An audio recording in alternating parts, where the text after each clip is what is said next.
project is the schAUT project. That's a German abbreviation because Germans love that, and it means School and Autism. And we developed a real tool that is, on the one hand, very scientific, and on the other hand, it's also sleeves up, getting to the schools and telling them about anything that we think is important concerning barriers that may be a problem in schools for autistic kids. So the talk is, hopefully we make it through our project. So we talk our project, neurodiversity, and then the questionnaire, because it's very strongly data-based and science-based. And then the benefits for schools. I already heard one very nice benefit before. There's less complaining in the school. That was nice. So less barriers, less complaining. That's a good thing. And then we also talk about the evaluation grid and how to develop an environment that is friendly for autistic people. The project is very, very, very unusual because I'm representing White Unicorn. That's the autistic community, and we believe that autistic people should be included in all research and should speak for themselves. Then at the same time we have University of Frankfurt. There are two Frankfurts in Germany. It's the bigger Frankfurt in Western Germany. There are two, and Lukas here is working on that scientific project. At the same time, Humboldt University from Berlin, the capital city in Germany, is also involved, and there's also a heavy focus on statistics and so on, and probably we'll get to that so we get really good data here. Like I said, it's a participatory project, so we really think that autistic community should be represented very strongly in that project.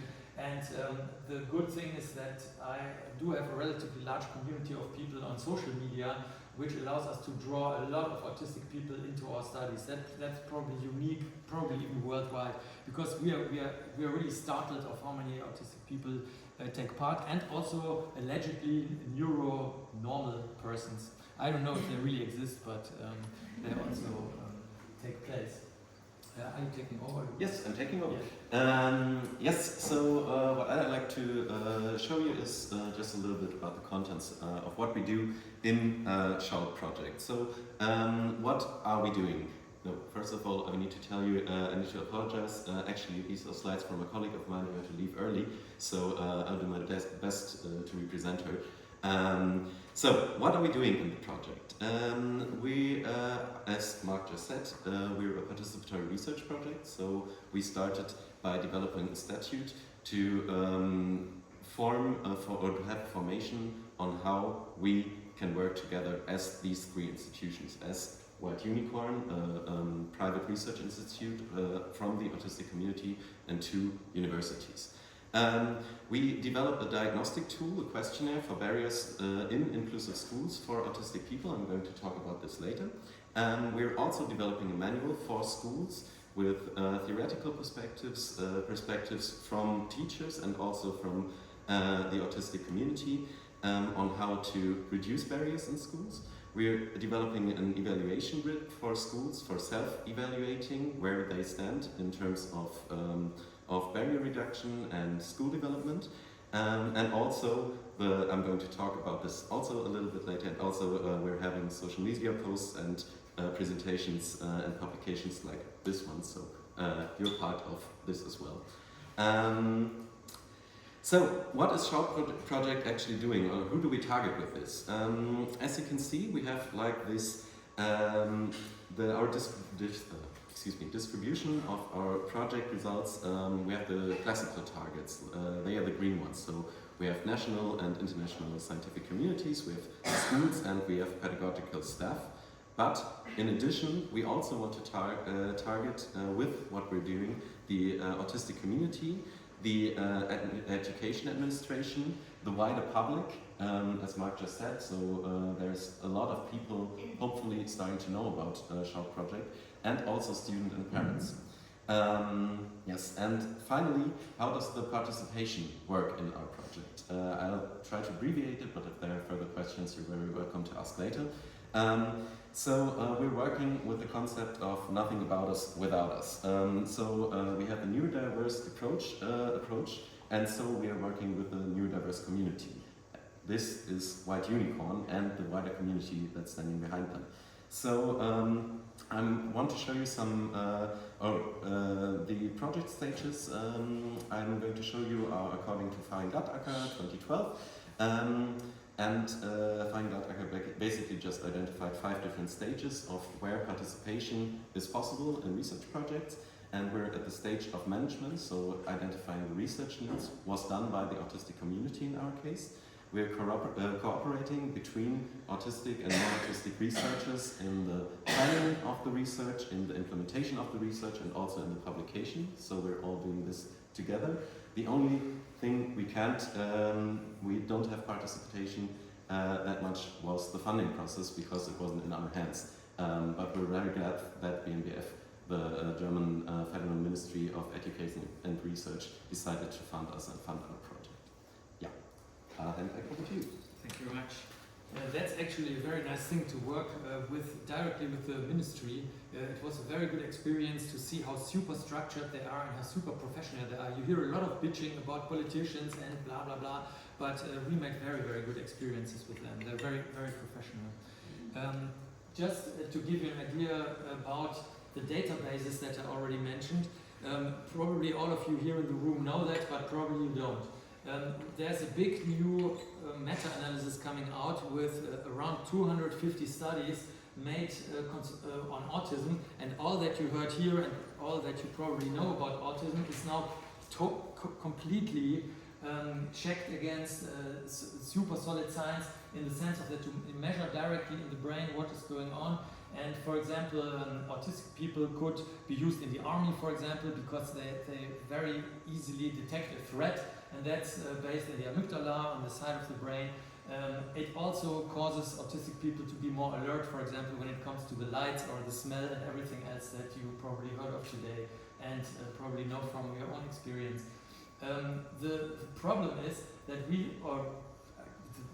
not necessarily being a problem is that there are so many barriers in schools, for example the light that we had in this room here, and we think that if we remove the barriers, that's the main thing that we are working on, we could just give the autistic people a much better body feeling, for example. So for example, if they feel that they have to think about the temperature in the room or the smell of the heated food that somebody talked about before, then they just focus too much on threats and not on what they want to learn or what they would like to learn or on anything else. So this is strongly data-based, and if you don't know that and you are interested in the neuroscience of that, because I'm a biologist, then you could probably check these, like I said, huge meta-analysis.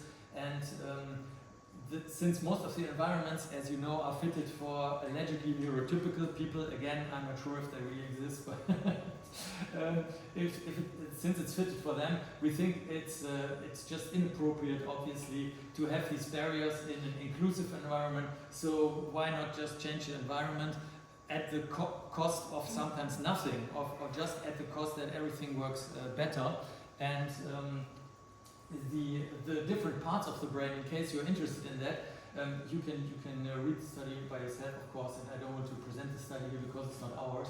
But the parts of the brain that directly cause the behavior that are described in autistic people for over a very long time are exactly what you find in the brain and what you expect from affirmative function studies in the brain. So, for example, when it comes to interoceptive things, then probably you wonder, why are the autistic people always focusing on light and smell and the little hair, I don't know, and the pullover that is scratching and so on and so on. Can't they just let it go? No, they can't, because the parts of the brain are just activated, and so you need to reduce the barriers. That's it. And the whole concept of neurodiversity is something that, like you heard before in the first talk, is we all have a brain, and the brains are just different. And the subjective experiences that many people think, especially in autistic people, is just something that you just get over it and get used to it and get into a training program and desensitize yourself. It's just not as easy as that, because the brains are really different, like you heard in the first talk. And this is why neurodiversity is something that is really actually based in the brain, also from a biological standpoint. But we wanted to talk about more of the part that we are doing, so Lukas is going to talk to you about the questionnaire. Yes, looking at the watch, I'll try to make it quick. So what I want to do today is I want to introduce you to the questionnaire we're developing. So as I said before, our idea was that we want to develop a questionnaire that can be used in inclusive schools for barrier reduction. And we don't want to diagnose autistic persons, but we want to diagnose which barriers they are facing. And to do this, we started with a list of 27 barriers, which were developed by Enthinderungsselbsthilfe and by Unicorn to just phrase barriers for autistic persons that they face in a neurotypical environment. So what I want to do today is take you through the process of developing the questionnaire by working with just one of these barriers and show you what we did to this one barrier, too many things at once. So this is just an example of what we did to all these barriers. So the first thing we did was we did a qualitative online questionnaire with quite a huge sample of more than 2,000 persons who filled out this. And we basically just asked them, can you think of situations in school where there were too many things at once? We then ran qualitative analysis to find the most common examples, or find the examples that were formulated there, and then find the 4 most common examples to transform them into items for a second quantitative setting, again an online questionnaire, where we transformed them, these examples, into items that can be answered on a 5-point Likert scale. So we asked them, how much would this bother you? And they could answer between this wouldn't bother me at all, which would be 1, and 5, this would bother me so much I can't do anything anymore. So the examples we found, or we used here, were I want to listen during class, but others are talking. The teacher's explaining something on the board, why I have to listen and write things down. Someone interrupts me in the middle of a task and wants something from me. And during a group task, we have to solve a task and talk about it at the same time. We once again then ran a quantitative analysis to find the 2 best examples. We transformed them and we made drawings of them. And these, what you see here on the right, are the final questionnaires, where we have a 2-phase validation right now. So we just finished the second phase of the validation quite recently. So yeah, this is the final questionnaire, and it consists of 50 items in total. So schools can have developed like a barrier profile. This is just some more examples. We can go back to this later. One more quick thing I want to introduce to you are the 8 dimensions we found in the barriers. While through a factor analysis, we were able to find these 8 groups of barriers. So we have the group of changes, we have the group of too much input and too many demands. Dealing with people was a group we found. Smell, taste and touch, buildings and surroundings, technical, visual and acoustic stimuli, ambient air and lighting, as we've seen here, were the groups we found, and you see that all these groups are represented in the questionnaire as we developed it. So one very quick last statistical finding is this curve I want to show you, because it always keeps showing up. No matter which quantitative approach we take, we always see more or less this curve. So what you see here is the mean risk of overload departed by each of the barriers we were working with. And the gray columns are the autistic participants, orange possibly autistic, blue a non-autistic. And you see for almost every one of the barriers that autistic participants have a greater risk of overload, but you also see that everyone is impacted by these barriers as well. So if schools are able to reduce these barriers, autistic persons in inclusive settings will benefit from it, but actually everyone will benefit from it. And this is really just a great finding we had here. Yeah, exactly. Less complaining, right? Yeah. And better learning in the school. Probably you are a little surprised that after a lot of data work, and as Lukas said, this was done for every item. So we really had super large numbers of participants, and we also excluded many, for example, if they didn't fill out everything and so on. So it was even many qualitative information that we had, that we did not translate into quantitative information. But we think that if you go by relatively, in my opinion, easy process, then you could diagnose the individual needs and the barriers at the schools, like Lukas mentioned already. You get the barrier profile for classes, for groups, for rooms, it works for everything in a sense. Then you can do the, let's call it, reasonable accommodations, so you can do whatever the school can do. We often hear there is no money, there is no personnel, and so on and so on. But I mean, that's not the problem for us, because we just deliver them the solution for the perceived problems that they have. And then, of course, every school or every unit has to deal with the financial and other problems. One relatively nice and also very new, like the meta-analysis that's not even published, that I did show you in the beginning with the brain functions. One also very new study gives a nice depiction of that. So they call it SPACE space. So if you adapt, I would not even say reduce, so if you adapt to the sensory needs and also to the predictability that you heard before, that's really a very big issue for autistic people.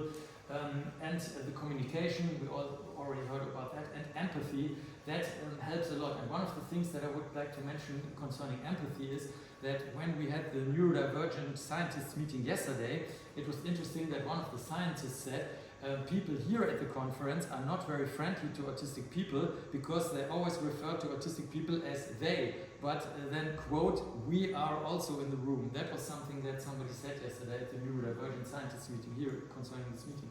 So when it comes to empathy, then it's probably interesting to know that autistic persons, this is not what this means, this is adaptation for the schools, but empathy also comes from the autistic side.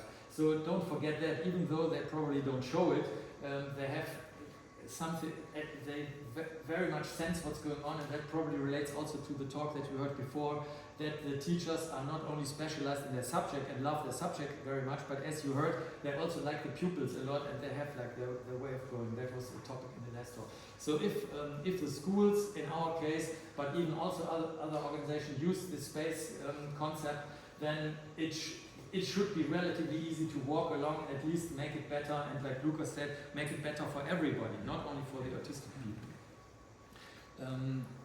Lukas, do we still have time? Yes. Lukas probably wants to show you some more data. That's going to be a lot, probably. No, it's not going to be all data. I'm just going to make this real quick to wrap up. Why I asked you before, Alyssa, is we also work with work on a self-evaluation tool for schools. So this was why I was curious about your work. We worked on an evaluation grid for schools. So this is the evaluation grid, as you can see. So I let you just read through and then we're done. No, obviously not. I'm going to take you through this step by step. I don't think we have that much time. But basically what I want to show you here, that this is reliant on a work by Landwehr and Obrist, which is called the Aargauer Bewertungsraster. And what this basically is, we found different parts where barriers can show up and where school development is needed. So if we have these parts on this side, and we have 4 different steps on school development, and I'm going to take you through each and every one of these steps.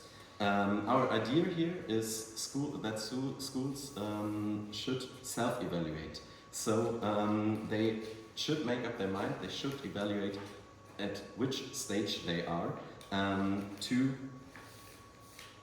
have an approach to school development. So let me take you through this without and take away this quite overwhelming slide. So this is like the top column you've seen, and these are the 4 stages that schools could be in this evaluation grid. You have the stage of barely any barrier reduction, where the school practice is fully developed and with regards to the specific requirements of barrier reduction. You have the second step, which is approaches in barrier reduction. So there it is important, there are important concerns of schooling with reducing excuse me, I'm getting ahead of myself here.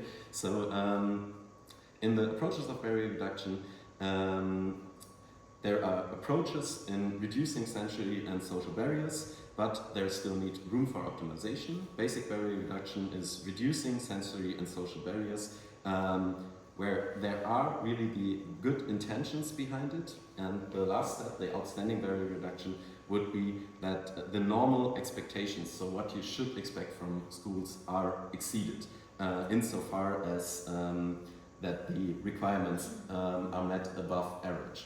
So this is kind of the 4 stages, and we then focus on different topics, which we have sorted in 3 broader categories. So from school, structure and organization, inclusive climate, and physical circumstances. So our idea, once again, is that schools can take each and every one of these and take a look at their surroundings, take a look at where they are, and self-evaluate to approach the next step. So if you take the example of flexibility in teaching and spatial organization according to different needs, they can evaluate and think about, where are we? Okay, our times are extremely fixed. We have this 45-minute schedule, we can't go left and right here. This is just the way it is. Then we have to cross out this, we're at this point.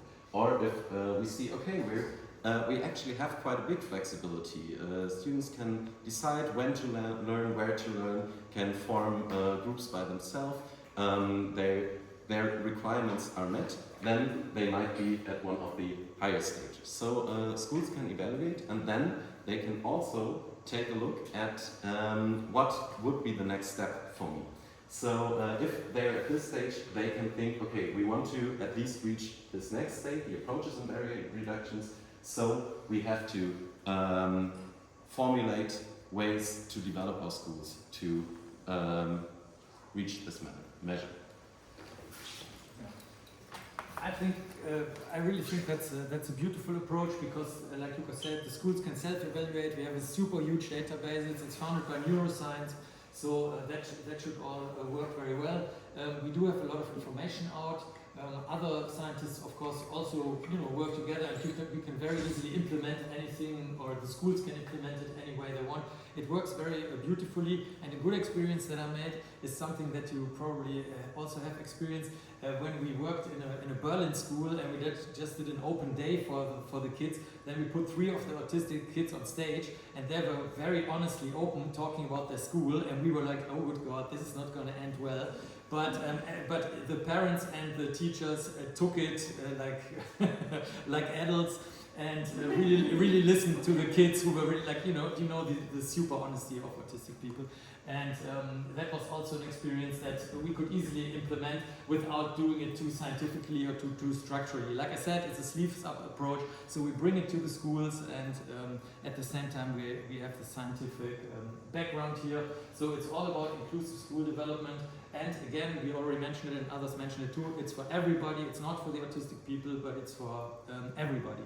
And just to stay in time, if you're interested, all of us will give you references. We all have little videos in the internet, and like Lukas mentioned, there's also a lot of going on in social media. So that's that. Thank you very much, and like it says, feel free to contact us.